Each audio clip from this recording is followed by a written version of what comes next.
பத்திரிகைக்கு வந்து ஏதோ ஒரு படைப்பு, அது கதையா இருக்கட்டும் கவிதையா இருக்கட்டும் எழுதி அனுப்பணும்னு முடிவு பண்ணிட்டீங்கன்னா அந்த பத்திரிகையை நீங்க முதல்ல முழுசா வாசிக்கணும்.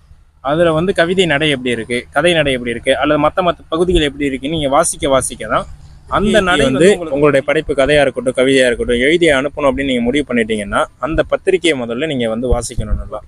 அப்படி வாசிக்கும் போது அந்த பத்திரிகையில வரக்கூடிய அந்த கதையா இருக்கட்டும் கவிதையா இருக்கட்டும் மற்ற பகுதிகளாக இருக்கட்டும் என்ன மாதிரியான நடையில இருக்குங்கிறது உங்களுக்கு புரிய வரும். அதே போல நடையில வந்து நீங்க எழுதி அனுப்பலாம், அல்லது நீங்க எழுதின அந்த உங்களுடைய படைப்புகள்ல அந்த பத்திரிகை நடையோட ஒத்து போற படைப்புகளை வந்து நீங்க அனுப்ப முடியும். இதுக்கான முகவரிகளும் அந்தந்த பத்திரிகையிலேயே வந்து கொடுத்துருப்பாங்க. ஆமாங்க. ஓகே.